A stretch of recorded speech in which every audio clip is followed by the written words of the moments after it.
Hello and welcome to my channel. Here I tell interesting stories. Don't forget to subscribe. Take a slow, deep breath. Let your body sink gently into wherever you are resting. Close your eyes if you haven't already. Tonight we travel back, not just centuries, not just millennia, but to a time before time itself had a name. Are you ready?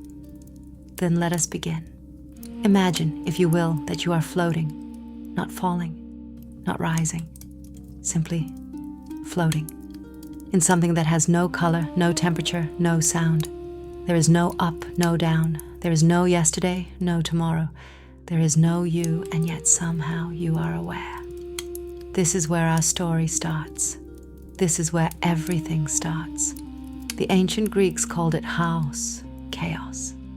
And I want you to understand something important right away, because this changes everything about how we understand this myth. When the Greeks spoke of chaos, they did not mean disorder. They did not mean noise and confusion, the way we use that word today when we describe a busy street or a messy room. No. The chaos that the Greeks described was something far more mysterious, far more ancient, far more vast. The word chaos comes from the Greek verb haino, meaning to gape, to yawn open, to be wide and hollow. Chaos was the great yawning void, the infinite emptiness, the space between nothing and something, a kind of divine darkness that was not evil, not frightening, but simply primordial. The first thing, the only thing. The poet Hesiod, who lived around 700 BCE and who gave us the most complete account of the Greek creation in his magnificent work Theogony, meaning the birth of the gods, wrote these words, words that scholars have studied for nearly 3,000 years. In truth, first of all, chaos came to be. Just that, just those words. Simple, enormous. In the beginning, there was the gap. Now settle yourself a little deeper. Let your shoulders fall. Let your jaw unclench, because now the story begins to breathe. From chaos, from that ancient yawning void, the very first beings came into existence. Not gods as we might imagine them, not beings with faces and names and stories yet. These were something older, something more like forces, like the deep hum beneath all reality. The first to emerge from chaos was Gaia, the earth herself. And I want you to feel this for a moment, because it is remarkable. The ancient Greeks did not believe the earth was created by someone. They believed the earth arrived, that she was among the very first beings, spontaneous, eternal, immense. Gaia was not a planet orbiting a sun. She was a conscious being. She was a mother. She was, in many ways, the most important figure in all of Greek mythology, the root from which everything, every god, every titan, every creature would eventually grow. Alongside Gaia, from the same primordial chaos, came Tartarus, the deep, the abyss, the lowest place imaginable, a pit beneath the earth so profound that, as Hesiod tells us, a bronze anvil dropped from the surface would fall for 9 days and 9 nights before it struck the bottom. Tartarus was not merely a place, he was, like Gaia, a presence, a being, ancient and patient and absolute. And then, perhaps most beautifully of all, came Eros. Eros, love. Now, this is not the playful little winged boy you may know from later mythology, the mischievous child shooting golden arrows. This Eros, the protogenos, the firstborn Eros, was something altogether different. He was the primordial force of attraction, the magnetic pull between things, the cosmic urge that makes particles seek each other across the darkness. He was the reason anything would ever connect to anything else. Think about that for a moment. In the Greek understanding of the universe, love was not an afterthought. Love was not something that came after the world was built. Love was third of all things to exist, before the stars, before the seas, before the gods had faces. Love came first. Is that not the most beautiful beginning you have ever heard? And so the void had given birth to its first children, Earth, the abyss, and love. But chaos itself continued to generate. From within its depths came two more primordial beings, Erebus, the deep darkness, the shadow that lives beneath the earth, in the caverns and hollows where no light has ever reached, and Nyx, the night. Oh, but Nyx, let us slow down here, because Nyx deserves our full attention. Even in the later myths, when the great Olympian gods, Zeus, Hera, Apollo, Athena, ruled the cosmos with their thunderbolts and their wisdom and their divine politics, even then, Zeus himself was said to fear Nyx. There is a story. We will not dwell on it tonight, but I will mention it, where Zeus considers punishing one of Nyx's children and then thinks better of it because he does not wish to anger the night herself. The night. The ancient Greeks understood darkness not as an absence of light, but as a presence of its own. Nyx was real. She was vast. She was older than the sun, and she was, in her way, magnificent. From the union of Erebus and Nyx, darkness and night twining together in the void, came two more beings, ether, the bright upper air, the shining substance that fills the highest reaches above the clouds, the luminous air that the gods breathe, and Hemera, the day. And here, in this ancient poetic logic, we find something astonishing. Day is the child of night. Every morning that has ever existed was born from the darkness that came before it. Every sunrise is, in a sense, the daughter of the night. The ancient Greeks understood this. They did not see night and day as opposites fighting against each other. They saw them as family, as a cycle, as something whole. Let your breathing slow just a little more. Feel the weight of your body. Feel the darkness behind your closed eyes. That soft, warm darkness that is like an old friend now, as you settle towards sleep.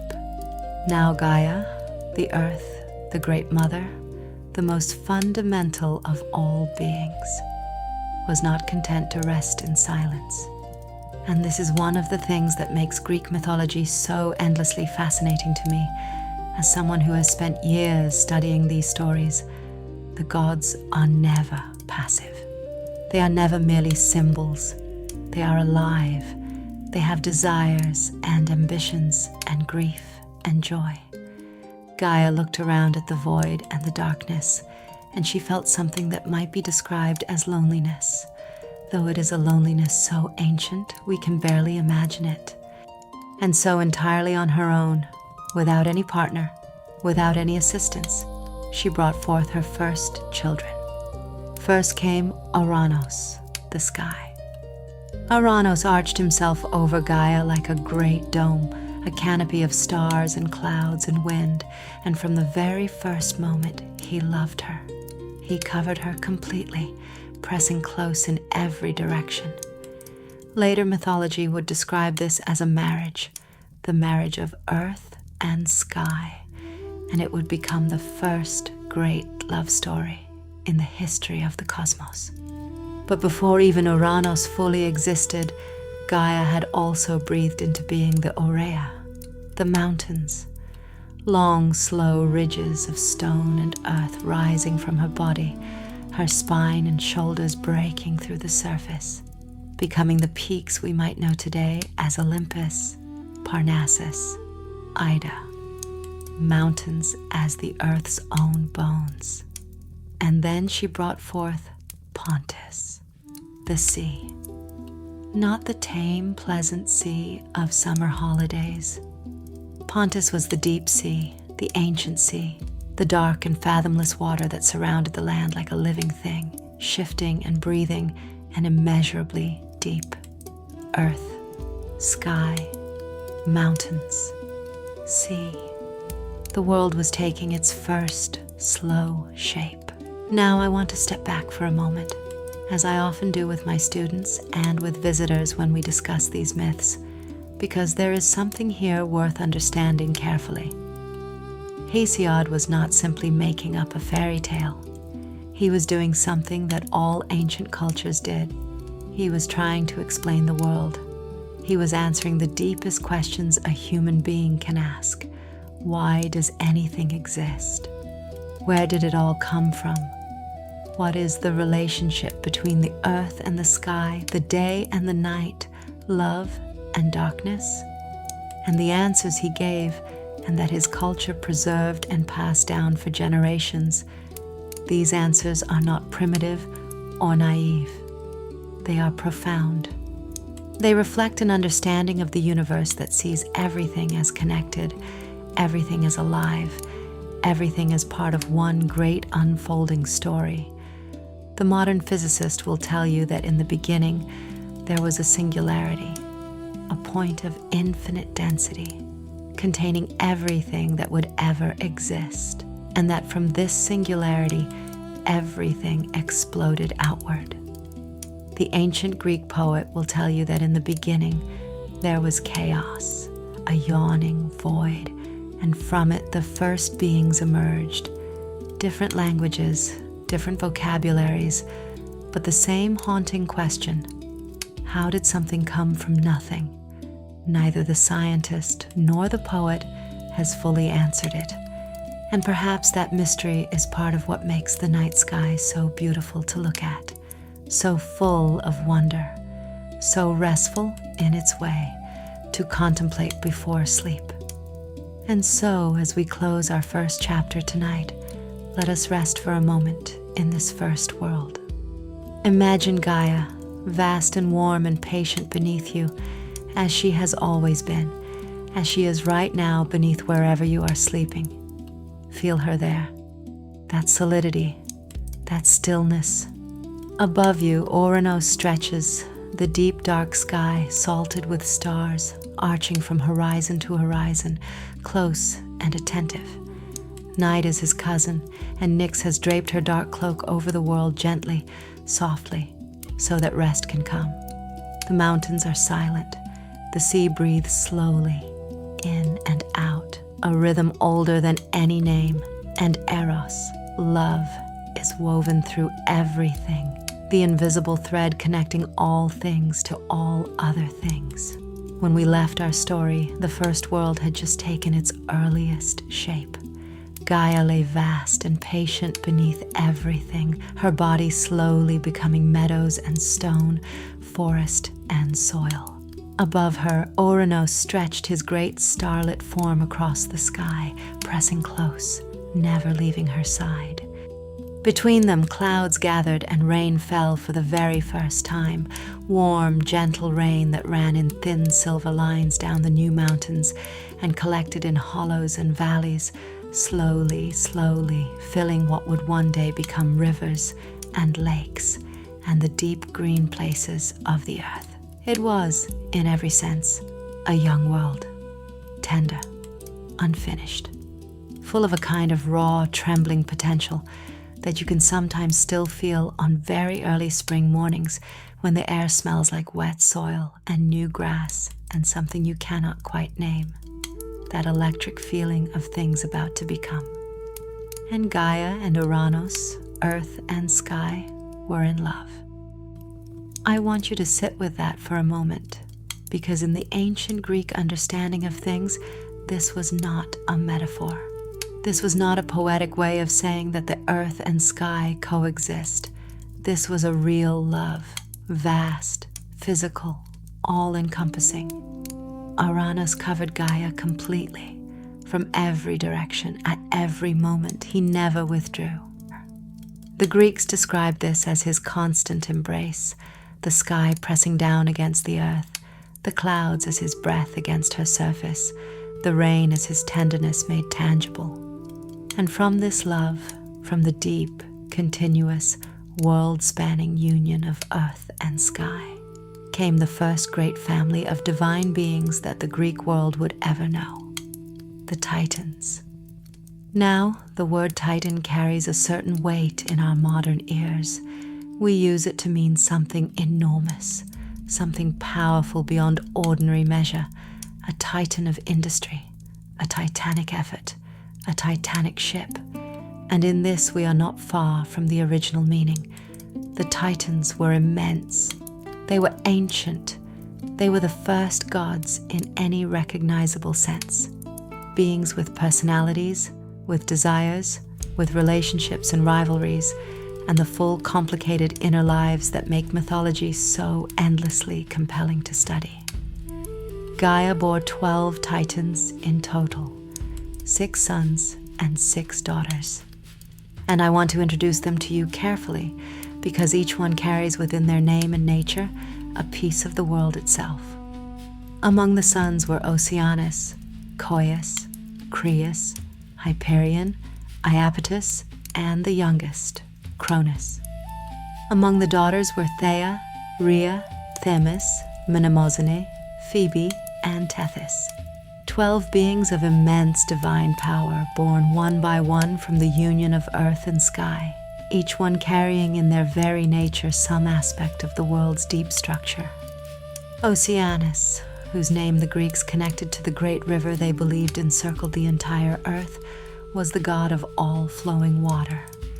Every river, every stream, every tide that has ever moved across the surface of this world was in some sense his domain. Imagine a figure so vast that rivers flow from his body like veins, that the ocean is merely the edge of his garment. The ancient Greeks genuinely believed that a great circular river, Okeanos they called it, surrounded the flat disk of the earth, and that from this primordial river, all the other waters of the world were born. Oceanus was not just a god of the sea, he was the source of all water everywhere. His sister and wife, for among the Titans, as among many ancient divine families, brothers and sisters often united, was Tethys, who would become the mother of all the world's rivers.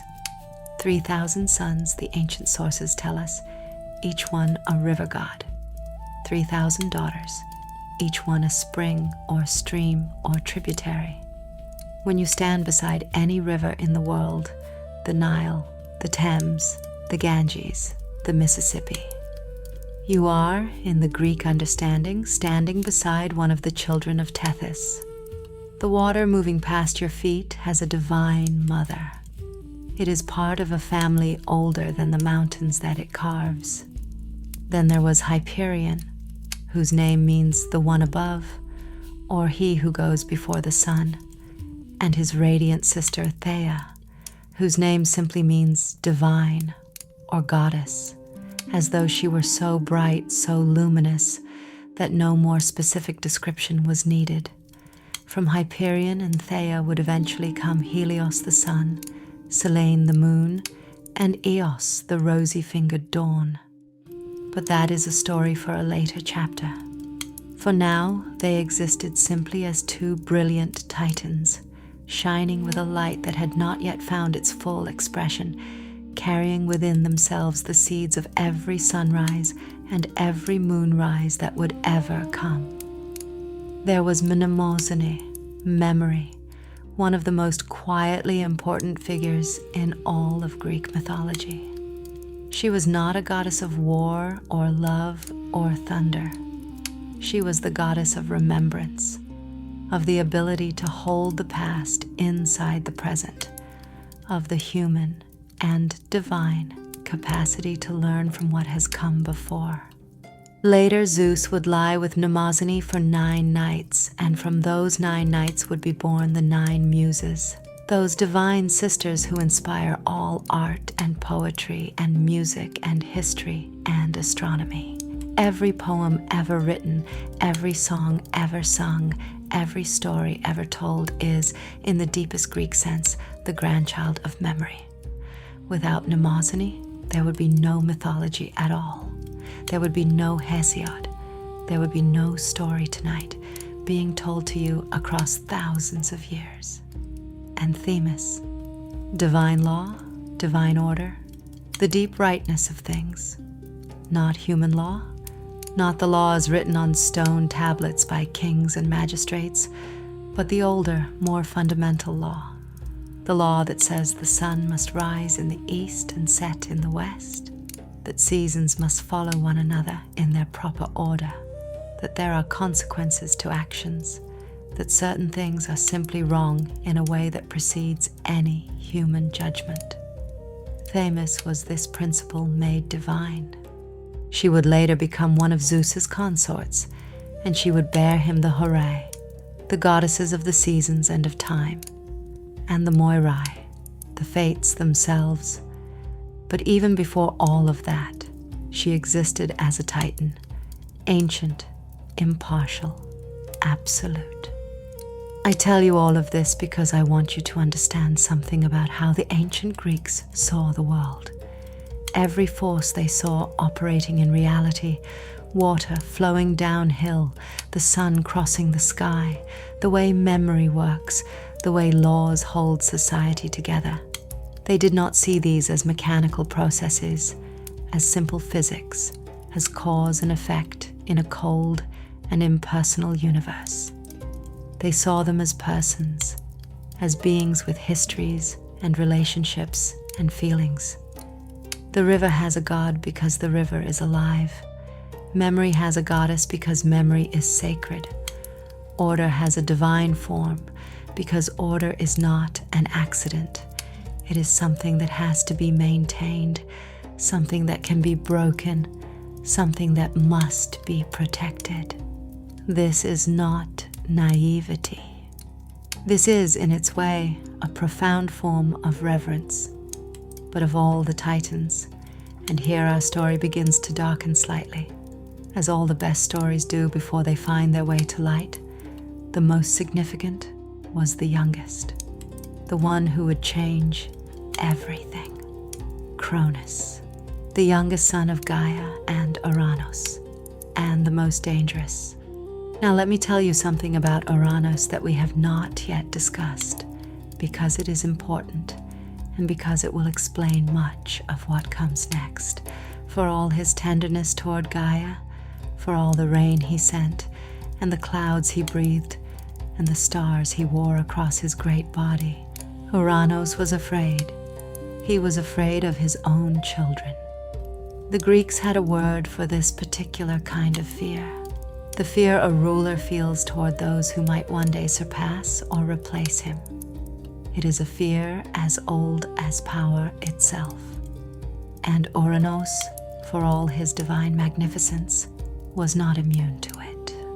He looked at his Titan children, those 12 vast, powerful beings born from his union with Gaia, and he felt something tighten in him, something possessive and cold. And so he did something unforgivable. As each child was born from Gaia, Uranus pushed them back into the earth, back into the darkness of their mother's body, back into the deep places where they could not threaten him. He refused to let them into the light. He refused to let them be free.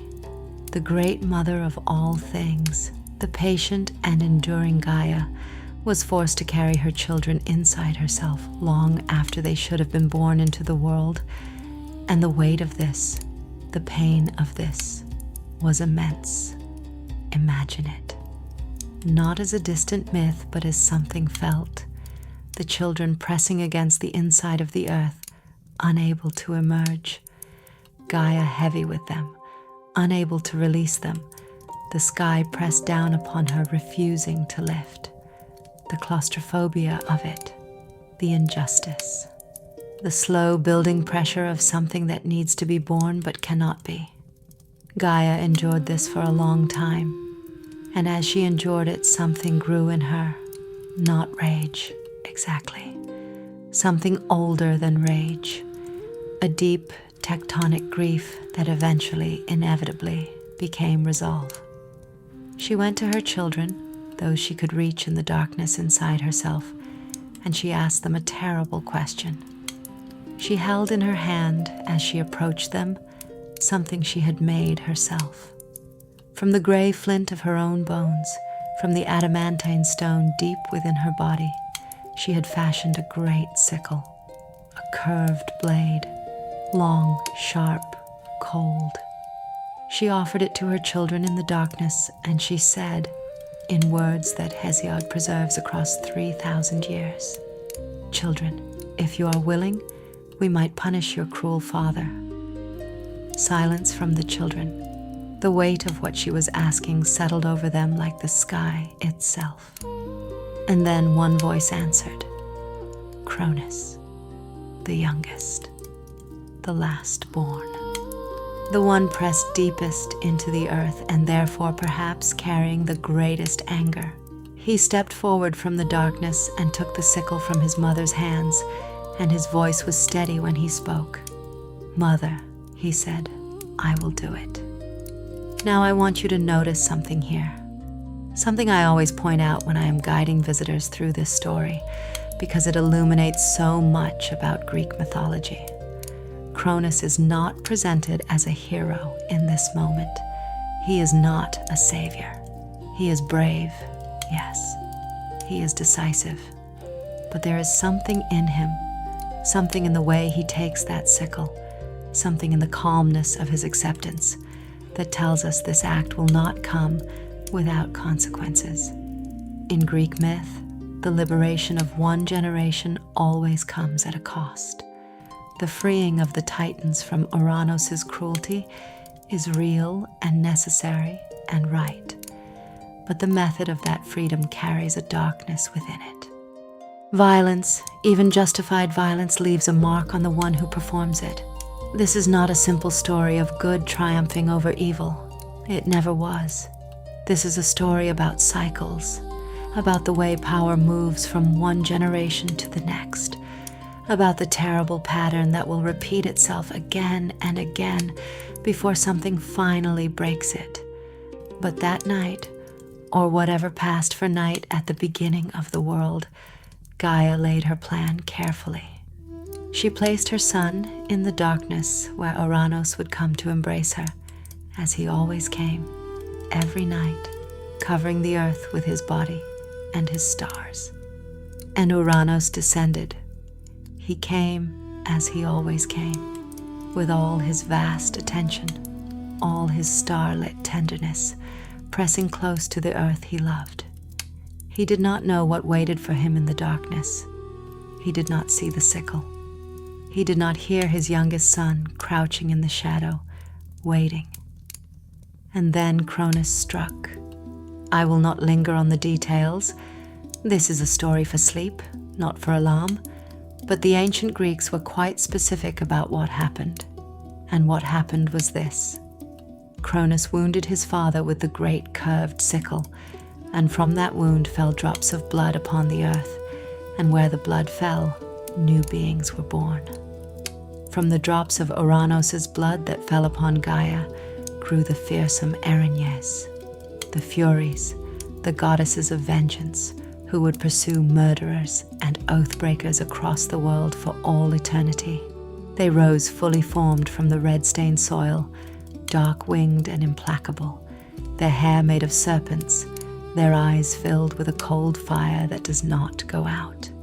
And with them rose the Meliae, the nymphs of the ash trees, gentle and dark, connected to that same ancient violence, as though the world understood that from every wound, something must grow.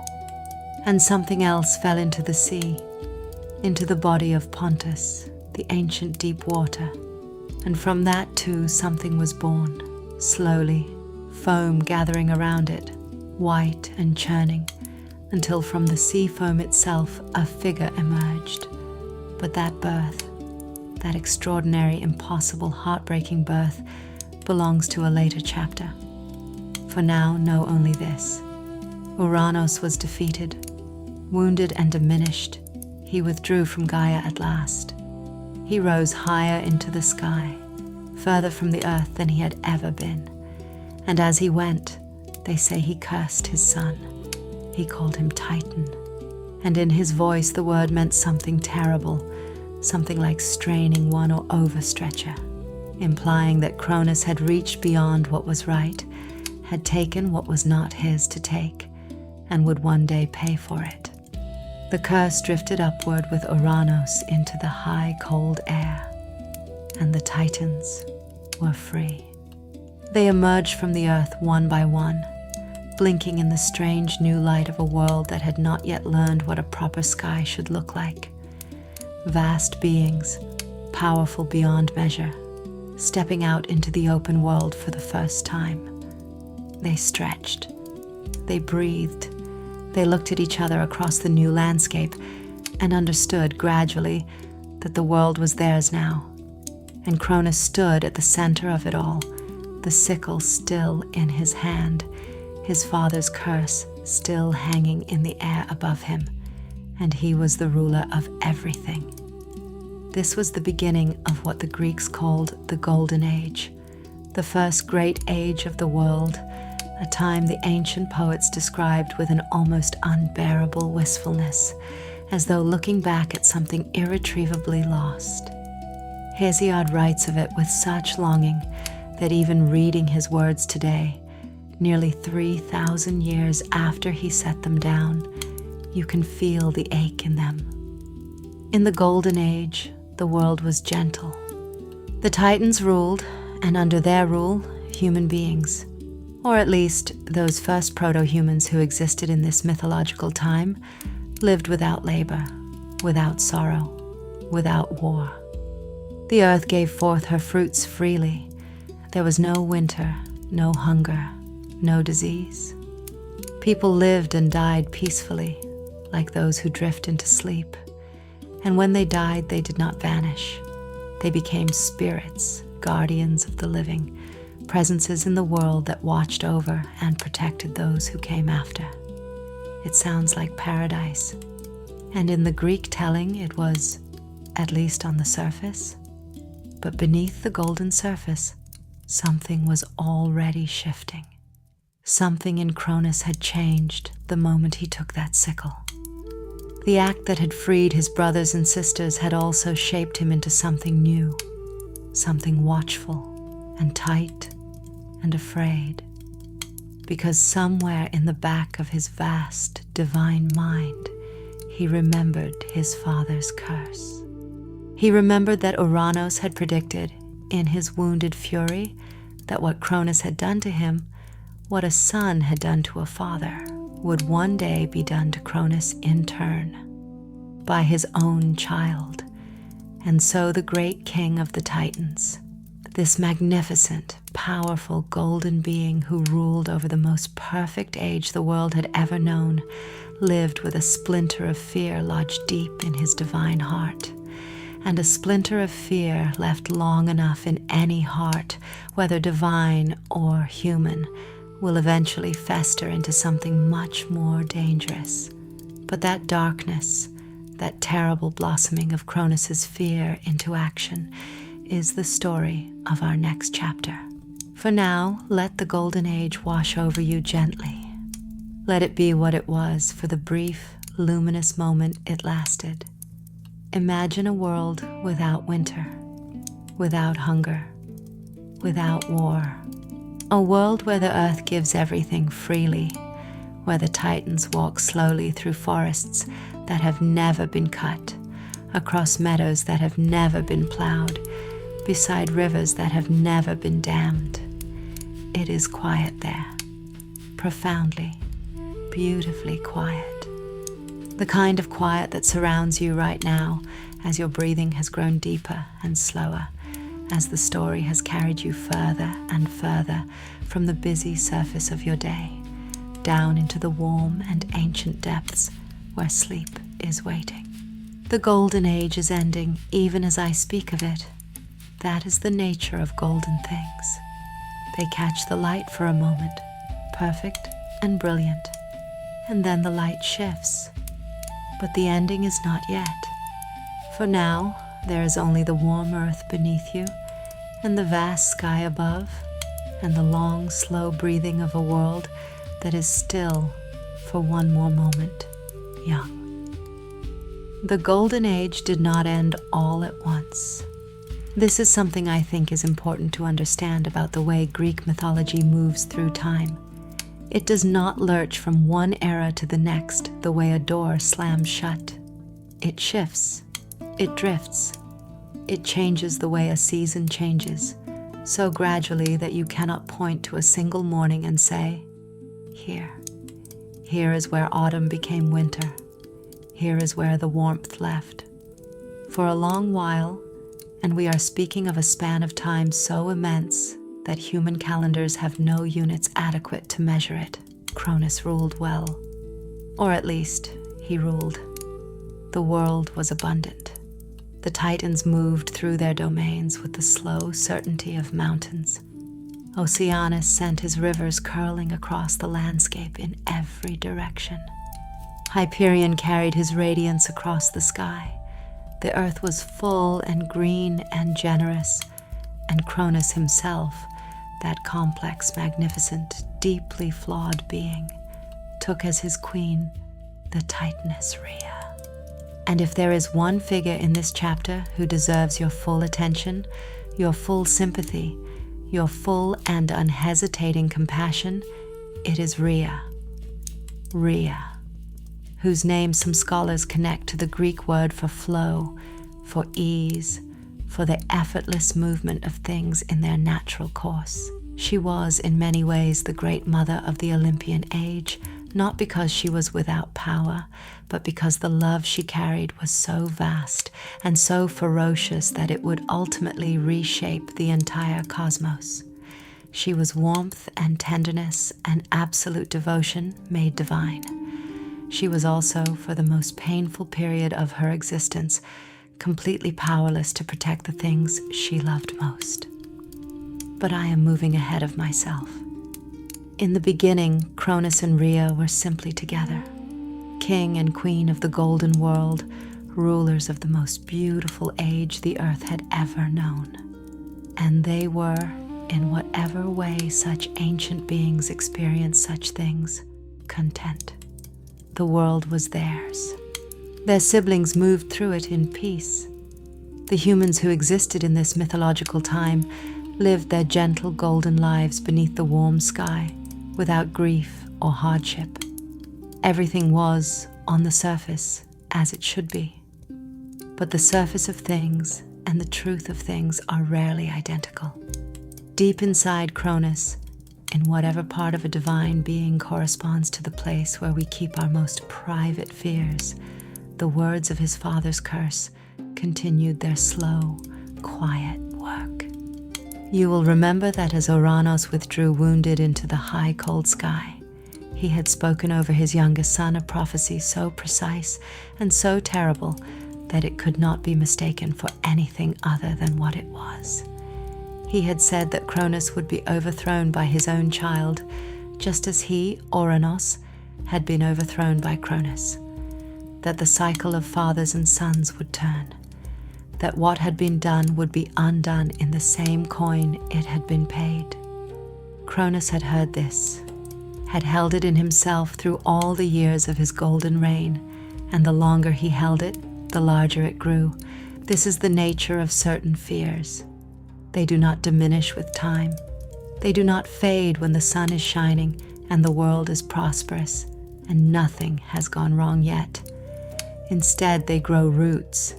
They sink down into the deepest parts of a person and become structural, become load-bearing, become so woven into the architecture of the self that it is impossible to say anymore where the fear ends and the person begins. Kronos became his fear. And when Rhea came to him pregnant with their first child, something in Kronos, something cold and tight and very old, made its decision. He would not allow the prophecy to come true. He would not allow any child of his to grow large enough, powerful enough, free enough to do to him what he had done to his own father. He would simply, and here is the terrible simplicity of his solution, the way the most destructive decisions often have a horrible internal logic to them, he would simply make sure no child of his ever existed in the world. And so when Rhea's first child was born, a daughter radiant and divine, the goddess Hestia, goddess of the hearth and home, and the sacred fire at the center of every household, Kronos took the infant from Rhea's arms and swallowed her whole. I want you to sit with the awfulness of that for a moment, because the myth does not flinch from it, and neither should we. A father so consumed by fear of the future that he devours his own child. A mother watching helplessly as something irreplaceable is taken from her. The child herself, divine, indestructible, but imprisoned in absolute darkness within her father's body, unable to grow, unable to become, unable to be. Rhea's grief was enormous and immediate and real, but she was, in that moment, without recourse. Kronos was the king of everything. His decision, however monstrous, was absolute, and Rhea, for all her love and all her power, could do nothing but endure. She endured it 5 times. After Hestia came Demeter, the goddess who would one day govern the growing of all food, the turning of the seasons, the cycle of planting and harvest that keeps every living thing alive, taken, swallowed, gone. After Demeter came Hera, who would become the queen of the Olympian gods, the goddess of marriage and family, and the solemn bonds between people, taken, swallowed, gone. After Hera came Hades, the god who would one day rule the realm of the dead, deep and impartial and inevitable, taken, swallowed, gone. After Hades came Poseidon, the god of the sea, earthquakes, and horses, one of the most powerful beings that would ever exist in the Greek cosmos, taken, swallowed, gone. 5 children. 5 times Rhea brought a new divine life into the world and watched it disappear into the darkness of her husband's body. 5 times she felt the specific, irreplaceable grief of a mother who has lost what she loves most. 5 times she endured. But grief, in a being as deep and as loving as Rhea, does not simply accumulate. It transforms. It changes through sheer force of love and time into something harder and more purposeful, into resolve, into strategy, into the particular fierce intelligence that belongs only to those who have nothing left to lose. When her 6th child stirred within her, Rhea made a decision. She went to her parents, to Gaia and Uranus, the most ancient beings in existence, the ones who understood better than anyone what it meant to watch a beloved child be imprisoned by a powerful father. And she asked them what she should do. Gaia and Uranus, the ancient earth and the distant wounded sky, listened to their daughter, and they told her what they knew. They told her that yes, the prophecy was real, that yes, a son of Kronos would one day overthrow him, that the cycle would turn, as cycles always turn.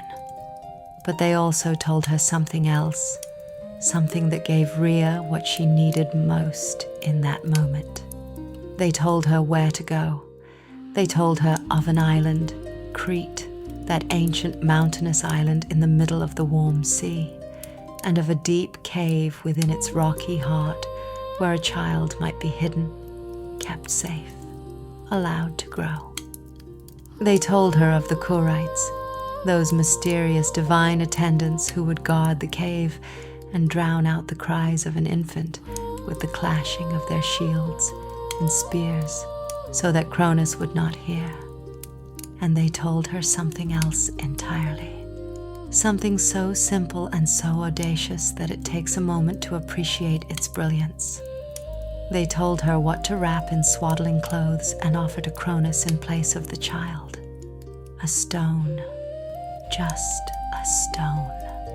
A heavy, gray, unassuming stone, roughly the size and weight of a newborn infant, wrapped carefully in cloth so that it might be mistaken for what it was not. And when Rhea's 6th child was born, a son, healthy and strong and radiant with divine potential. She did not bring him to Kronos. She sent him instead secretly to the island of Crete, to the deep cave on the slopes of Mount Ida, where he was received by the Kurites and a divine nymph named Amalthea, who would nurse him on the milk of her sacred goat and the honey of wild bees, and who would tend to him with a care and warmth that would in some ways be the deepest love the child had ever known. And then Rhea wrapped a stone in cloth and brought it to Kronos. And Kronos, so confident in his own power, so blinded by his fear, so certain that he knew what he was being handed, took the wrapped bundle from his wife's arms and swallowed it without a second glance. I find something almost unbearably poignant in this detail, the detail of the stone, because it tells us something about what fear does to the mind. Kronos was the king of the gods. He was immensely powerful, deeply intelligent, ruler of the most magnificent age the world had ever known. And yet fear had so narrowed his perception, so collapsed the space between his anxiety and his judgment, that he could not tell the difference between a child and a rock. He was not looking at what was in his hands. He was looking at the thing he was afraid of, and in looking only at his fear, he missed the truth entirely. This is a very human failing, for all that it belongs to a divine king. The child on the island of Crete was given a name, Zeus, and he grew. Oh, how he grew. On the slopes of Mount Ida, in the shelter of that deep and sacred cave, with Amalthea's warm milk and the honey of mountain bees and the wild clean air of the Cretan hills, Zeus became something extraordinary. Not slowly, not tentatively, but with the surging inevitability of something that had been too long compressed. He was, after all, the child of Kronos the king and Rhea the queen, the grandson of Gaia and Uranus, the descendant of the primordial forces that had shaped the cosmos from the very beginning. His potential was immeasurable, and now, finally, he had space to fill. The Kurites clashed their shields and danced their noisy, leaping dances around the mouth of the cave so that the sound of a growing god would not carry to his father's ears. Amalthea watched over him with a tenderness that seems, even in the brief mentions the ancient sources make of her, genuinely moving. There is a story that one day Zeus, playing too roughly, broke off one of Amalthea's horns, and was so distressed by what he had done that he blessed the broken horn with a special power, the power to fill itself with whatever its owner desired. This is the origin of the cornucopia, the horn of plenty, that image of abundance we still use today. The first act of the future king of the gods was not conquest or command. It was remorse and then generosity. Make of that what you will. Zeus grew to divine manhood on that island. He learned the shape of the world from the winds that came off the sea and the stars that wheeled above the cave mouth at night. He learned patience from the long years of hiding, and he learned love from Amalthea's care, and he learned something else, something that would prove most important of all, from the knowledge of why he was there. He knew what his father had done. He knew what his father was. And from this knowledge he forged not rage, or not only rage, but purpose. He was going to free his brothers and sisters. He was going to end the reign of fear. Now, here the ancient sources differ somewhat on the details of how Zeus accomplished what came next, and I will tell you the most poetic version, the one that seems most true to the spirit of the myth. There was a divine being named Métis, whose name means wisdom, counsel, cunning intelligence, the kind of practical cleverness that finds solutions where brute force finds only walls. Métis was an Oceanid, a daughter of Oceanus and Tethys, and she was perhaps the most genuinely intelligent being in the cosmos. It was Metis who devised the plan. It was Metis who prepared the mixture. She gave Zeus an emetic, a potion cunningly prepared that when mixed into Kronos' drink would cause him to disgorge what he had swallowed. Something in the deep herbs and sacred waters of her preparation would undo what Kronos had done, would reach back into the king of the Titans and pull out what had been imprisoned there. Zeus, young, brilliant, burning with purpose, approached his father in disguise. The sources say he came to Kronos as a cupbearer, which is a striking image. The future king of the gods, the most powerful divine being who would ever exist, serving wine to his enemy. There is something deeply intentional about this in the mythological imagination, the idea that true power can afford patience, can afford humility, can afford to serve before it rules. He mixed the potion into Kronos' drink. Kronos drank.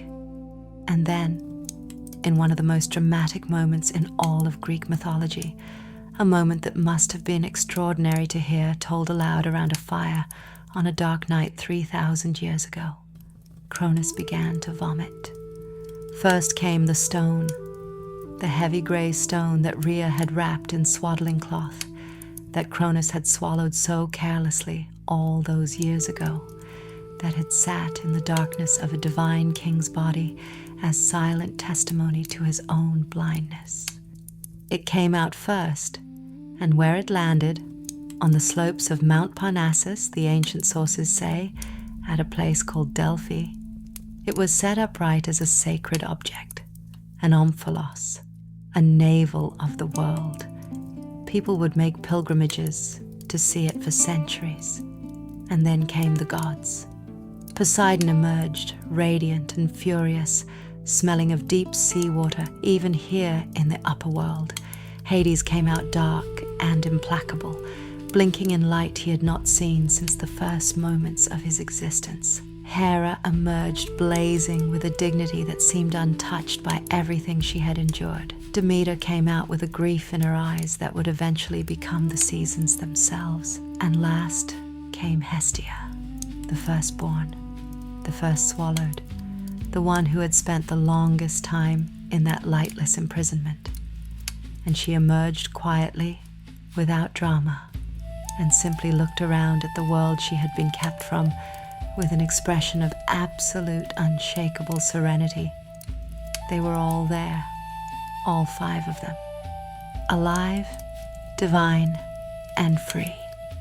And in that moment, something shifted in the balance of the cosmos so profoundly that even the most ancient forces felt it. The ground moved, the sky changed color. Somewhere in the deep caverns of the earth, something enormous stirred, as though the world itself understood that the age it had known was ending and something unimaginable was about to begin. Kronos understood it too. He looked at the son he had not known he had, this young, blazing, furious being standing before him with 5 liberated gods at his side. And in the face of Zeus he saw, with terrible clarity, the prophecy he had spent his entire reign trying to prevent. It had happened anyway. All that devouring, all that imprisonment, all that monstrous precaution, and here it was regardless, standing in front of him, inevitable as the turning of the earth. There is something almost tragic in this, if you can hold the complexity of it. Kronos was not simply a monster. He was a being who had done something courageous and terrible to free his siblings from his father's cruelty, who had then been consumed by the fear of facing that same cruelty himself, who had made choice after choice in the name of self-preservation until those choices had hollowed him out completely. He had tried so hard to prevent one specific future that he had made all his other possible futures impossible. The prophecy had not needed any divine enforcement. His own fear had guaranteed it. But the tragedy of Kronos was not what Zeus was thinking about in that moment. What Zeus was thinking about was war. And war.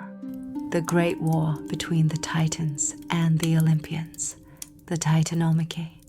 The conflict that would shake the cosmos to its foundations for 10 full years is the story that begins here, at this moment, with Kronos staring at his son across the space of a suddenly changed world. But that war, its alliances and its turning points, its heroes and its prisoners, its long dark years of cosmic uncertainty, and its final world-remaking resolution, is a story of such scale and such drama that it deserves its own chapter, its own quiet, unhurried telling, in the deep of the night, when you are ready. For now, let this chapter close on the image that seems most true to its spirit, not the confrontation, not the war that is coming, but the moment just before. The moment when 5 gods stood in the open air for the first time in their divine lives and simply breathed, simply looked at the sky above them and the earth below them and the sea on the horizon, and understood that they were free, that despite everything, despite all the power their father had used to prevent this moment, they were here. They had endured the darkness and emerged into the light. And the light was real. Hestia, the oldest and the quietest, knelt down and touched the earth with her palm. And where she touched it, a small flame appeared. The first hearth fire, the first domestic warmth, the sacred fire that the Greeks would tend in every home and every city for as long as their civilization lasted. That fire began here, in this moment, with a goddess who had spent her earliest existence in darkness, finally feeling the warmth of the world on her skin. That is worth holding for a moment. Even in the darkest imprisonment, Hestia had kept something alive, some small, inextinguishable flame of self, and the moment she was free, the first thing she did was share it. There is a lesson in that, quiet and certain for anyone who needs it tonight. The war is coming. The world is about to change in ways that will take 10 years and shake every corner of existence to bring to resolution. The Olympians and the Titans are about to face each other across a cosmos that has no idea yet what it will look like when the fighting stops.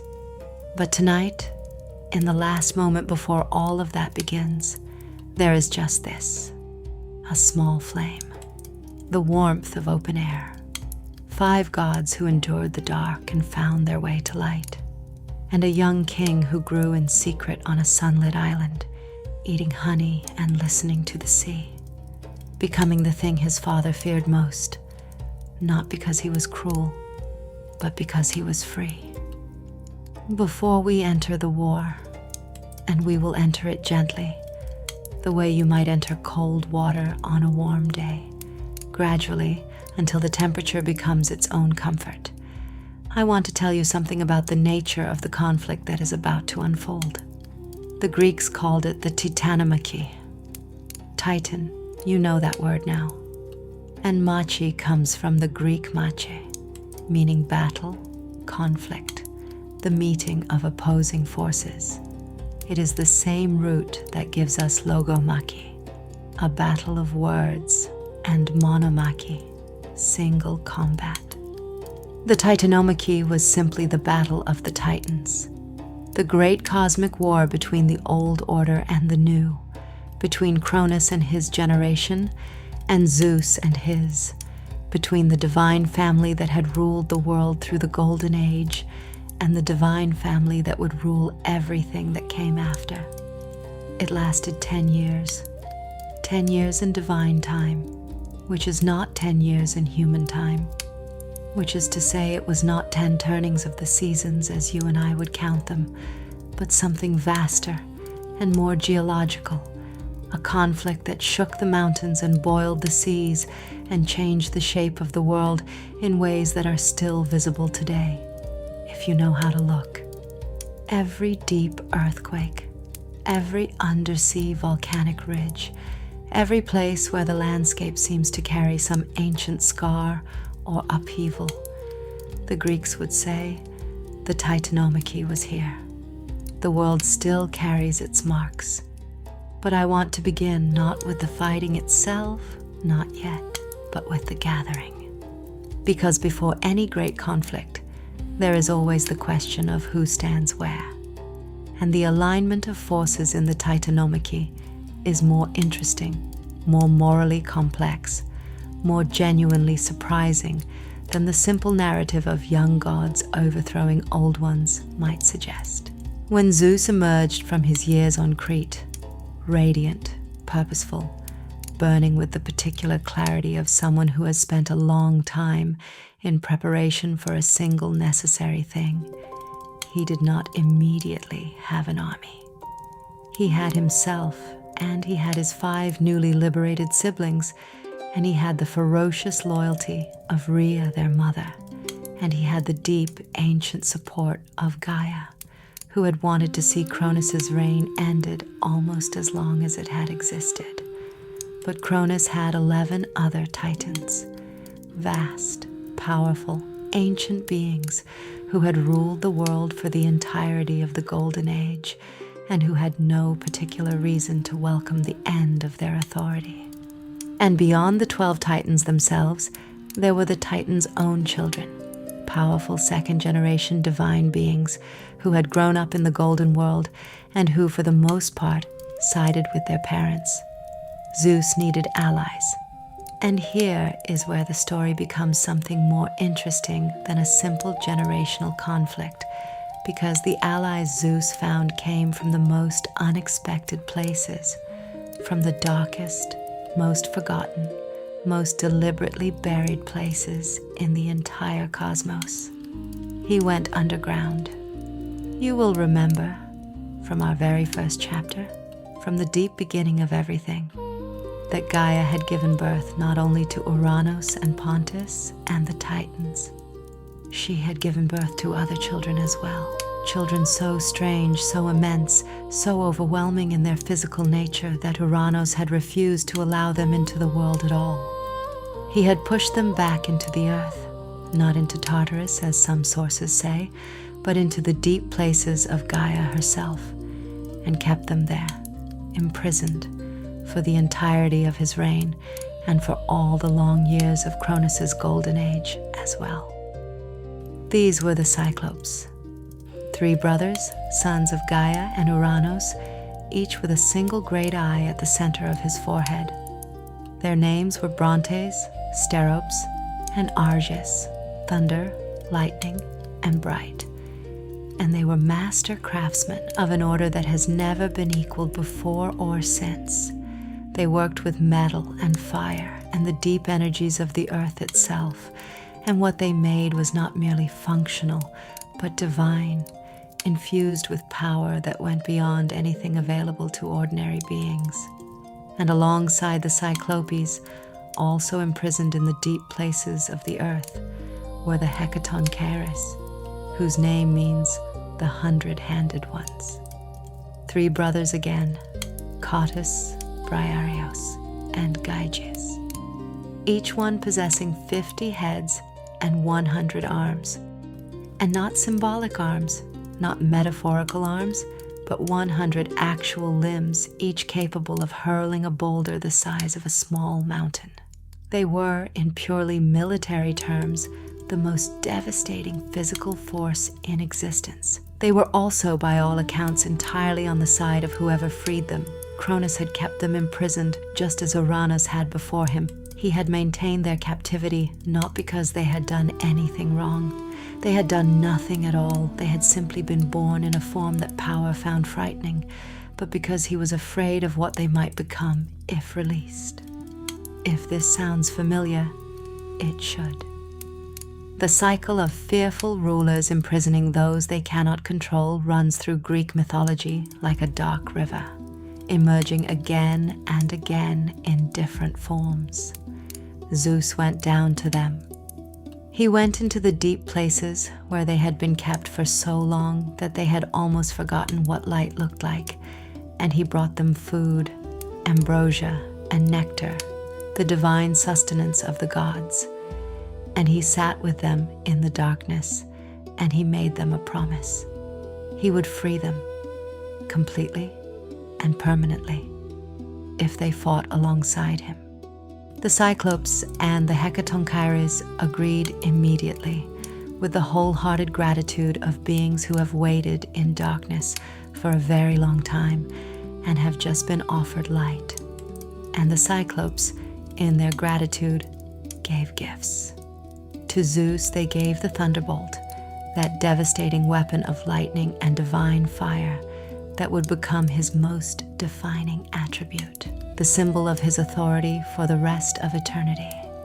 It is worth pausing on this for a moment because we so often think of Zeus as simply the god of thunder, as though that were an arbitrary assignment, the way you might decide to give one child the red crayon and another child the blue one.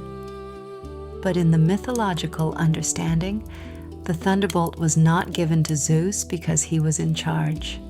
He was in charge in part because he had the thunderbolt. He earned his primary weapon. It was made for him by craftsmen who had been imprisoned for wanting to make things, and it was given to him in gratitude for the act of liberation. The most powerful weapon in the cosmos was born from that exchange, from the recognition of injustice and the willingness to do something about it.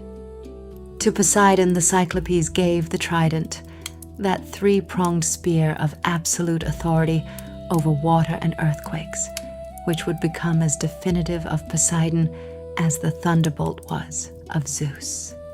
And to Hades they gave the helmet of darkness, a cap of invisibility, the power to move unseen through any space, which was perhaps the most quietly useful weapon of the three and suited its recipient perfectly. Hades had always been a being of deep shadows and hidden depths. Now those shadows were literally his to command. Armed and allied, Zeus and his siblings took their position on Mount Olympus, that great northern mountain of Greece, whose peak touches the clouds, whose summit was perpetually wreathed in mist, and which would become the eternal home of the Olympian gods, and declared their opposition to Kronos. The Titans assembled on Mount Othrys, the great mountain to the south, and declared their own position in return. And the war began. Now, I want to tell you about this war in a way that honors what it actually was in the Greek imagination, which means I cannot simply tell you that Zeus won and the Titans lost, and everything was resolved. It was not like that. It was long and terrible and uncertain, and for years, for many of the 10 years that the Titanomachy lasted, the outcome was genuinely unclear. The Titans were immensely powerful, enormously experienced, and deeply entrenched in their authority. The Olympians were younger, fewer, and fighting from a position of almost absurd disadvantage. Hesiod describes the battle in terms that make it sound like a geological catastrophe, which, in the mythological understanding, it literally was. The earth shook to its foundations, the sea boiled and heaved, the mountains swayed, the sky itself groaned with the sound of divine forces colliding. Great boulders were hurled back and forth between the armies. The Hecatonchires alone could hurl 300 boulders at once, one from each of their 100 arms. And where those boulders landed, valleys formed and mountains crumbled, and the landscape of Greece was scarred in ways that ancient Greeks could point to and identify as wounds of the Titanomachy. There were heroes on both sides. The Titan Atlas, one of Kronos' great supporters, a being of enormous strength and equally enormous stubbornness, was perhaps the most formidable of the Titan warriors, the one who led their military efforts with a strategic intelligence that matched Zeus's own. there was Prometheus. And here is one of the great surprises of the Titanomachy, one of the details that keeps the story from being a simple morality tale. Prometheus, himself a Titan, a son of Iapetus and the Oceanid Clymene, chose to fight on the side of Zeus. He saw, with the peculiar foresight that would define him for the rest of his mythological existence, that the Olympians would win. Not because they were stronger or more righteous, though he believed quietly that they were, but because the shape of the future belonged to them. The golden age was over. Something new was coming. And Prometheus, who would spend the rest of his life making controversial choices in the service of what he believed was right, made his first controversial choice here. He crossed from one side of the cosmic war to the other. His brother Epimetheus followed him. This choice, this moment of a Titan fighting against his own generation alongside the new gods, would define Prometheus forever. It established him as a being whose loyalty was not to blood or generation or the comfortable authority of the established order, but to something else entirely. Something he could see and others could not, or would not. But I am drifting toward Prometheus's own story, which is one of the most extraordinary in all of Greek mythology, and which must have its own telling in its own time. Back to the war. For 9 years, 9 long, grinding, world-shaking years, the Titanomachy continued without resolution. The Olympians held Olympus, the Titans held Othrys. The earth between them was a wasteland of divine conflict, and Zeus, for all his brilliance and all his power, could not break through. And then Gaia spoke. The ancient mother of everything, who had been watching the conflict with the patient, geological attention of someone who understands that time is the deepest weapon, came to Zeus with counsel. She told him what the fates had decreed. She told him that the Olympians would not prevail through their own strength alone. They would prevail only with the help of allies they had not yet thought to seek. Allies who were stranger and more terrible than anything currently fighting on either side. She told him about the Titans imprisoned in Tartarus. Now Tartarus, you will remember this from our very first chapter, was the deep abyss below even the earth itself, the bottomless darkness below the roots of the world, a place so remote and so absolute in its darkness that even the gods found it difficult to contemplate.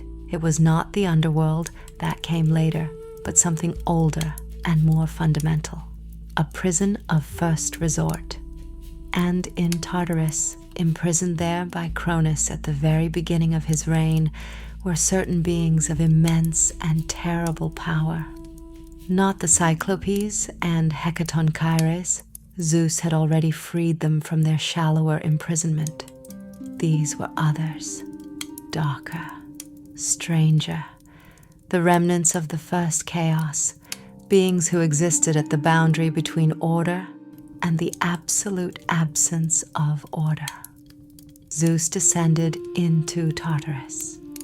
The descent alone is worth a moment of contemplation. The king of the future gods, the most powerful Olympian, going voluntarily into the deepest darkness in existence, passing through layer after layer of shadow and cold, and the absolute absence of light. This is the mythological pattern of the hero's descent, the willingness to go into darkness in order to bring something back. Every great hero in Greek myth descends at some point. Odysseus, Orpheus, Heracles. And here, before any of them, Zeus himself makes that first descent. What he found in Tartarus and what he brought back from it completed the transformation of the war. He also, in this period, received something else entirely. Help from a source so unexpected that the ancient sources treat it almost as an aside, as though even they found it difficult to fully account for. Styx. The river Styx, that dark underground river whose waters formed the boundary between the world of the living and the world of the dead, had a goddess. An ancient, absolute, implacable goddess who was the divine embodiment of oaths and promises and the terrible weight of a vow made and kept or broken. Styx was the first of all the divine beings to come to Zeus's side in the Titanomachy, bringing her own children with her: Nike, victory, and Kratos, strength, and Bia, force, and Zalus, zeal. Zeus honored her for this forever. He decreed that the gods would swear their most solemn oaths by the waters of the Styx, that her name would be invoked whenever anything truly binding needed to be said. A vow sworn by the Styx could not be broken, not even by the gods themselves. If a god swore by Styx and then broke their oath, they would be punished in a manner so severe, struck breathless, unable to speak or move for a full year, then cut off from divine society for 9 years, that even the most powerful Olympians treated such an oath with absolute seriousness. Styx came first, and her coming first meant something. In the 10th year of the Titanomachy, with new allies from the depths, with the thunderbolt blazing in Zeus's hand, and the trident in Poseidon's, and the helmet of darkness on Hades' invisible head, with the Hecatonchires hurling their endless storm of boulders, and the Cyclopes forging weapons of divine fire, the balance of the war finally, irrevocably, shifted. Hesiod describes the final battles with a kind of breathless, geological grandeur that is worth sitting with even in translation. The sea sounded through all its depths. The earth crashed and rumbled. The sky shook from its foundation to its peak. Great Olympus reeled upon its roots. The heat from both armies reached down into Tartarus. The sound of it could be heard across the cosmos. And then the Olympians pressed forward. Zeus unleashed the full power of the thunderbolt. Not one bolt, not 10, but an unceasing storm of divine lightning, bolt after bolt, the sky blazing with continuous fire, the mountains melting under the heat of it, the sea boiling where the lightning struck the water. Poseidon drove the earth with his trident, and the ground cracked and heaved beneath the Titan's feet. Hades moved invisible among the enemy, invisible and implacable, disrupting their formations from within, and the Hecatonchires, 300 arms each, 900 arms between them, an inexhaustible storm of divine boulders, overwhelmed the Titans' ability to stand their ground. The Titans broke, one by one, then in groups, then all at once. They broke. The great golden army of the old order, the rulers of the most beautiful age the world had ever known, collapsed under the combined assault of the new gods and their terrible allies. Atlas, the greatest of the Titan warriors, was the last to fall, and the punishment reserved for him was the most emblematic of all. He was condemned to stand at the western edge of the world and hold the sky upon his shoulders for eternity. The sky that had once pressed down upon Gaia with such terrible weight now pressed down upon the strongest being in the Titan army, and would do so forever. The other Titans were cast into Tartarus, into that deep and absolute darkness, the same darkness from which Zeus had retrieved his allies. The defeated Titans were cast and sealed behind walls of bronze and locked behind gates of the same adamantine stone from which Gaia had forged her first terrible sickle. 100-armed Hecatonchires was set as guardian at the gates, which was perhaps the most certain security arrangement in the history of the cosmos. And Kronos himself? Here the ancient sources are less unanimous than we might expect. Some say he too was cast into Tartarus with his siblings. Others, and this is the version I find most compelling, most mythologically resonant, say that he was sent instead to the islands of the blessed, the Elysian fields at the western edge of the world, where he became the king of paradise, not punished into darkness but transformed by defeat into something gentler, as though the end of his fear, the fear that had consumed him, that had driven him to devour his own children, that had made the golden age into something shadowed and tragic beneath its beautiful surface, as though the ending of that fear finally allowed him to be what he might have been all along. This version moves me in the way that the best myths always move me, because it suggests that Kronos was not simply a villain. He was a being destroyed by a specific fear.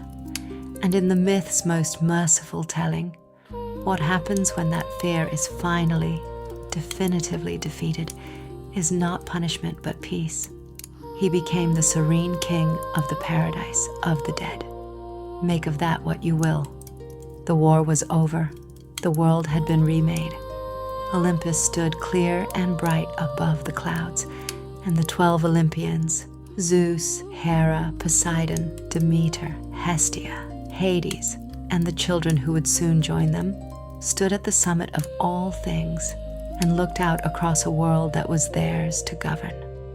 But governing was not as simple as winning. The world still needed to be properly ordered. The domains needed to be divided. The question of who ruled what, who held the sky and who held the sea, and who held the deep underground kingdom of the dead, needed to be settled. And there were still great beings loose in the world who had not been part of the Titanomachy, but who posed their own extraordinary challenges. Creatures of the deep earth, children of Gaia, who had not yet said what side they stood on.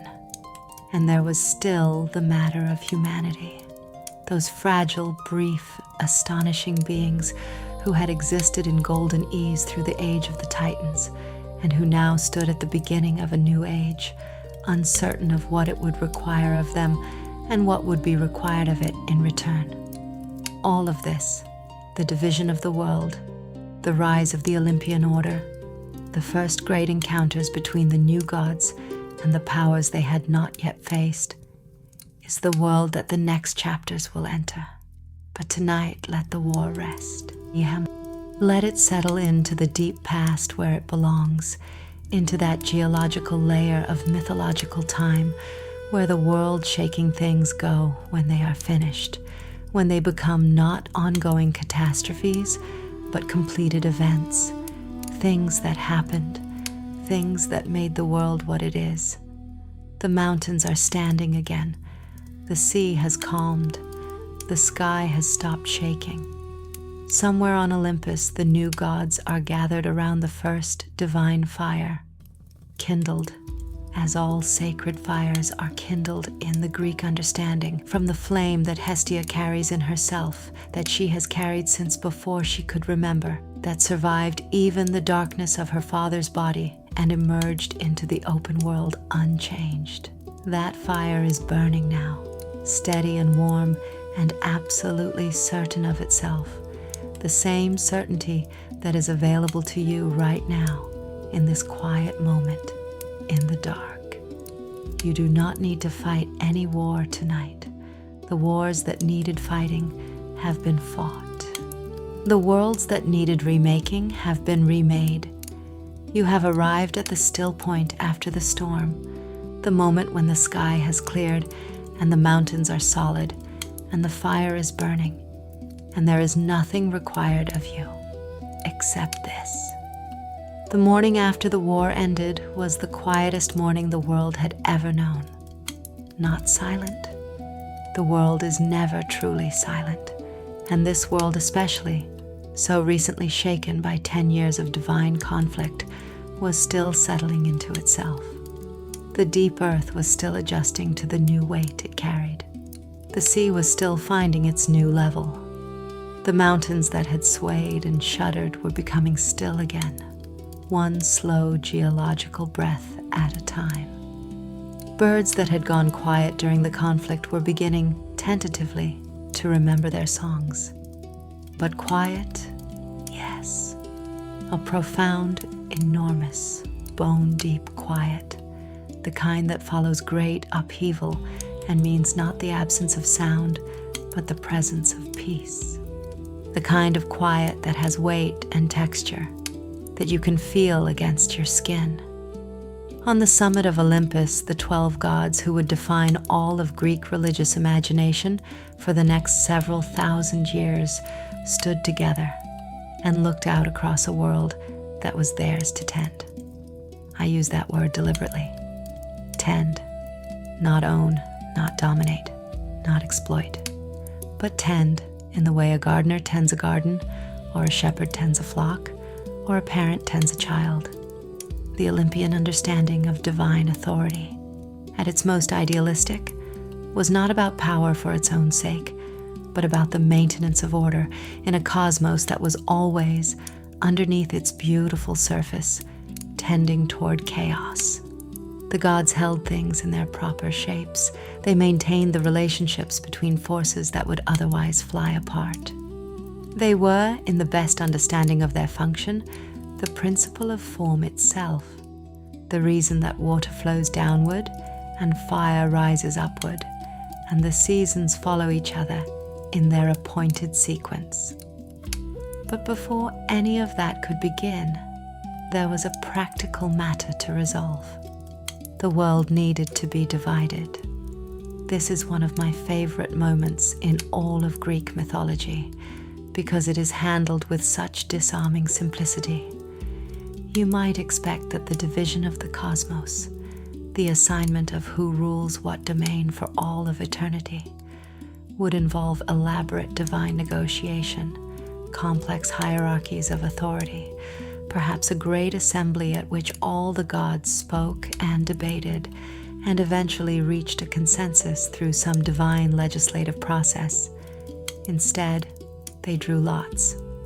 3 brothers, 3 domains. 1 helmet filled with marked stones, or tokens, or tiles. The ancient sources vary on the specifics but agree on the essential mechanism.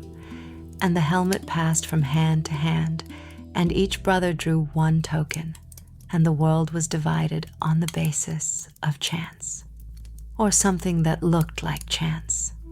Zeus drew the sky, the upper world, the open air, the blazing realm of weather and light, and the high, clear atmosphere between the earth and the stars.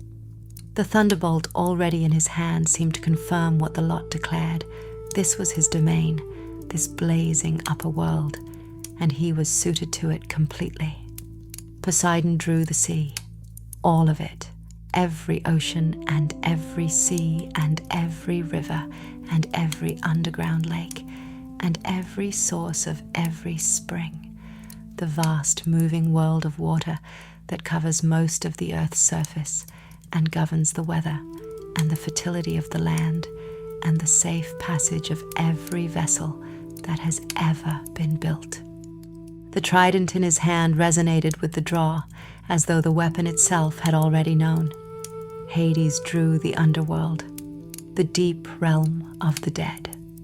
The kingdom below the earth, where every human soul would eventually arrive, stripped of its body, its name echoing in the cold, dark air of a place without sunlight or season or the ordinary texture of living.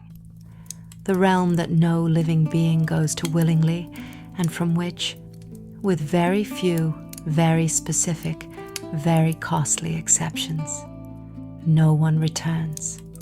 There is a tradition in some ancient sources that Hades was not entirely pleased with his draw, that the deep kingdom was a consolation rather than a prize. And there is something to this reading. Hades is, among all the Olympians, the one most defined by absence. He is rarely depicted in the stories of the other gods. He does not have adventures. He does not fall in love capriciously or meddle in human affairs out of vanity or attend the great divine gatherings on Olympus with any regularity.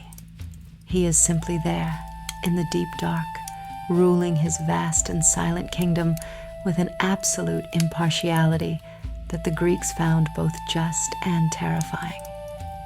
but I want to offer another reading of Hades' lot, a reading that has always seemed more true to me, or at least more interesting.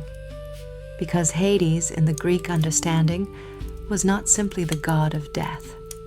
He was the god of the dead, which is a different thing entirely.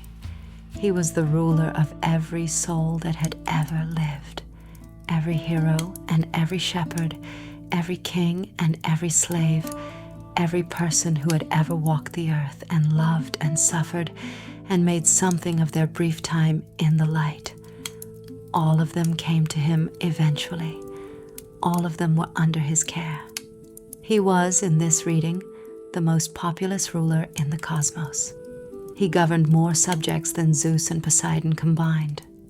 And he governed them with a justice so absolute and so impartial that it was the one thing in all of Greek mythology that truly applied to everyone equally. In the underworld, the king was treated the same as the beggar, the hero the same as the coward. Hades saw what you were, not what you had been called. There is something quietly magnificent about that. The three brothers divided the sky and the sea and the deep earth between them, and agreed that Olympus itself, the great mountain, the meeting place of the divine, would be shared. And the earth, the surface of the world, the landscape of human life, would be common ground, belonging to all of them and none of them, walked by gods and humans together, according to whatever the moment required. Then the other domains were assigned, not by lot this time, but by nature and inclination, and the deep inherent truth of what each god was. Demeter took the growing things, the grain and the harvest and the cycle of planting and reaping that kept every living creature fed. She took the seasons, the rhythm of warm and cold, wet and dry, the opening and closing of the earth's generosity. And she took the relationship between humanity and the land that fed them. Of all the Olympians, Demeter would prove the most immediately essential to human life. Not the most powerful, not the most celebrated, but the most necessary. You can live without the sea if you stay away from it. You can live without the sky if you remain humble. You cannot live without food. Hera took marriage, the formal bond between people, the sacred institution of family and household, and the solemn promises made between human beings in the sight of the gods.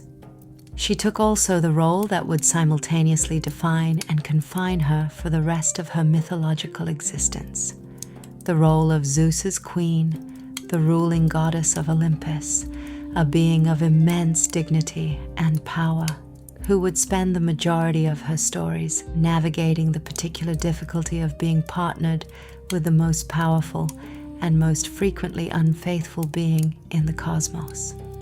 Hera's stories are complex and sometimes uncomfortable, and always deeply human in their emotional register, because she understood betrayal and wounded pride and the specific anguish of loving someone whose capacity for loyalty does not match your own. Hestia, gentle, serene, utterly certain Hestia, asked for something that surprised everyone and surprised no one. She asked for the hearth, not a domain, not a sea or a sky or a portion of the earth's surface, not a function of human society or a natural force or a concept of cosmic significance, just the hearth, the fire at the center of every home, the warmth around which families gathered and food was cooked and the day's events were spoken aloud and the old told stories to the young and the cold of the night was kept at bay. And this was given to her with the addition of one honor that distinguished her from all her siblings. She was to receive the first portion of every sacrifice before any other god was honored at any fire, anywhere, in any home or temple or city in the Greek world. Hestia was acknowledged first, the first drop of wine, the first piece of bread, the first offering. She was the first and the last of every sacred act. The most modest of the Olympians was the most universally present. She was in every home that had a fire, every kitchen, every hearth, every place where warmth was made against the cold. She did not need temples, though she had them. She did not need elaborate rituals, though she had those too. She needed only the everyday sacred act of a fire being lit and a family gathering around it. And in that act, repeated 10,000 times a day across the Greek world, she was honored more continuously and more genuinely than any of her more spectacular siblings. I think there is a lesson in Hestia. Several lessons, actually. But the one I want to name tonight is this. The most important things are often the quietest ones. The most essential presences are often the ones that do not announce themselves. The warmth that keeps you alive does not need to be celebrated to do its work. It simply burns. Now, with the gods arranged in their domains and the world ordered beneath them, there was one remaining question. One thread that had been running through all 5 chapters of this story, mentioned and deferred, and returned to and deferred again, waiting for this final chapter to address it properly. The humans. Those brief, strange, luminous, mortal beings who had lived through the golden age of Kronos and who now stood at the threshold of a new arrangement of the cosmos, uncertain of their place in it.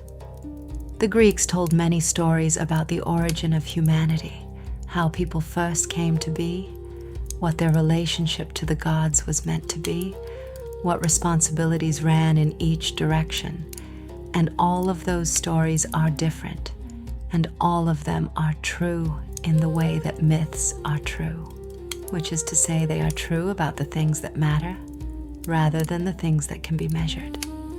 But the story I want to end with tonight is not the story of how humans were created. It is the story of what they were given. And the one who gave it to them was Prometheus. Prometheus, who had crossed from the Titan side to the Olympian side during the Titanomachy. Prometheus, whose name means forethought, the one who sees what is coming before it arrives.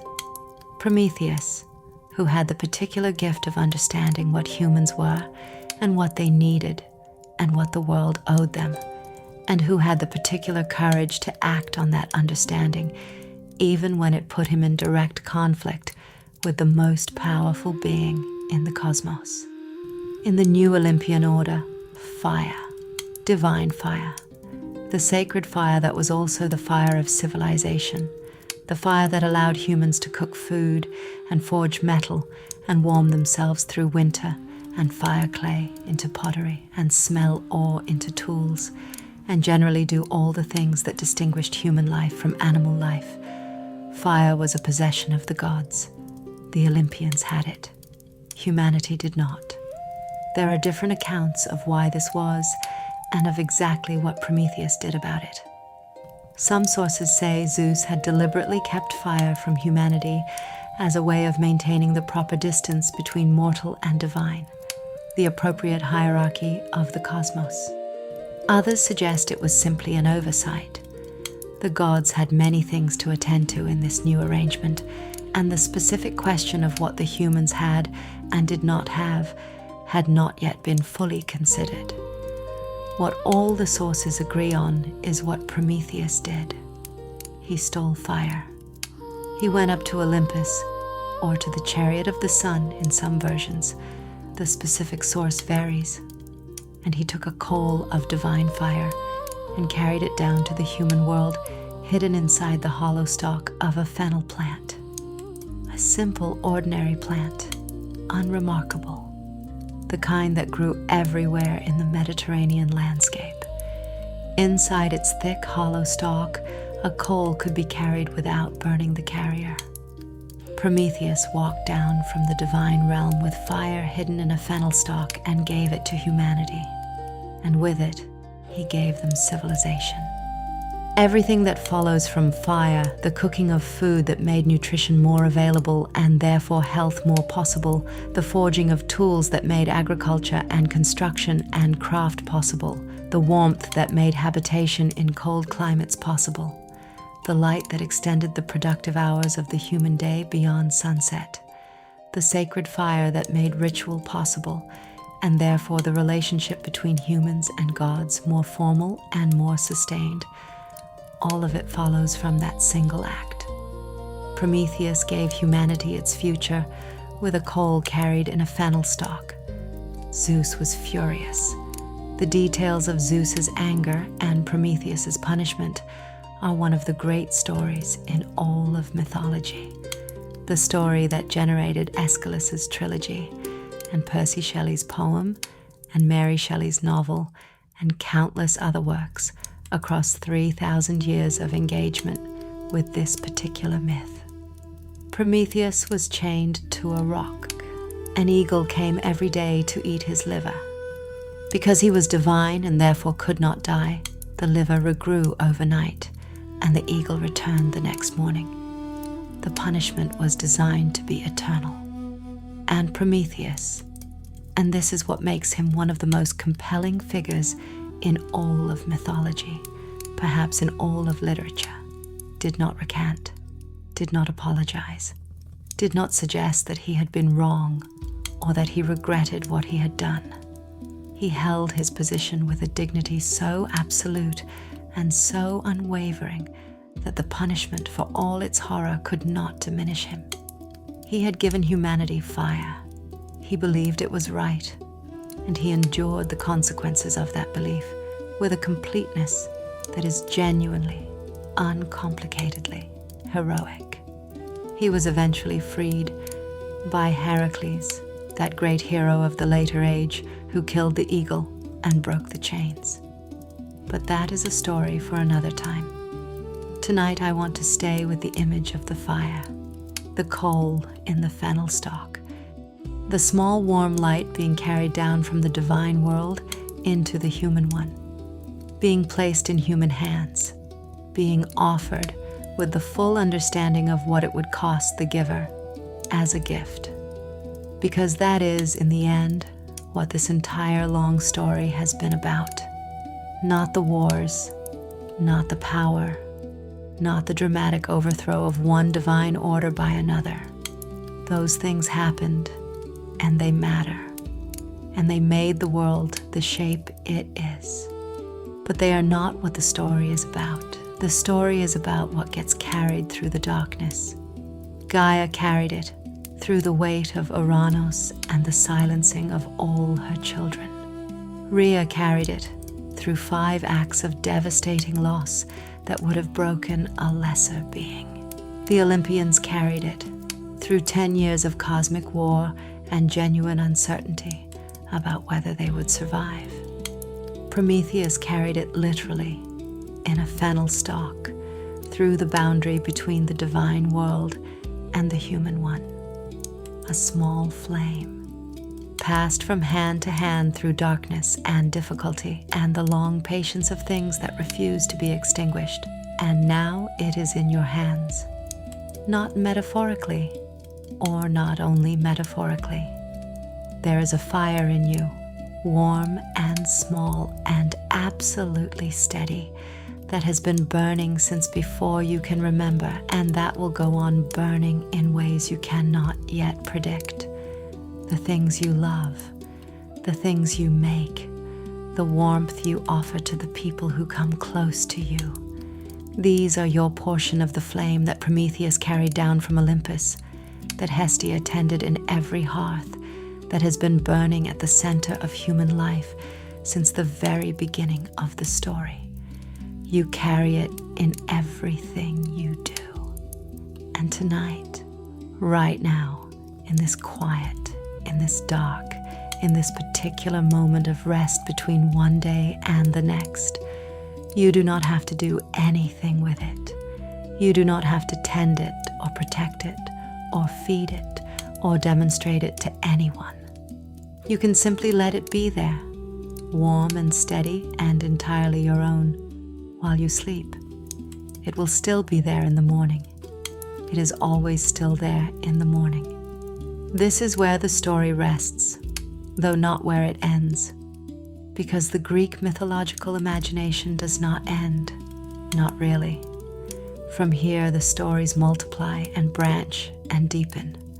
The loves and quarrels of the Olympians, the great heroes who walked the earth when gods still walked it too, the journeys and the monsters and the returns, the tragedies and the triumphs, and the 1,000 ordinary moments of grace that the myths preserve alongside the extraordinary ones. Demeter's daughter taken into the underworld, and the seasons born from her grief and her return. Poseidon shaping the sea with his trident, and the islands rising from the water where he struck. Zeus falling in love again and again with the strange, bright, particular beauty of mortal things. Hera watching with her complicated dignity and her fierce, wounded, entirely human heart. Hades sitting in his deep kingdom, patient and absolute, waiting for everyone eventually.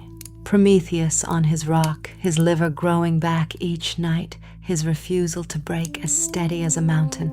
Hestia in every hearthfire, in every home, quiet and present and entirely essential, never making a fuss, never demanding recognition, simply burning. These stories are all still there, waiting in the dark, ready to be told on another night to another listener who needs them.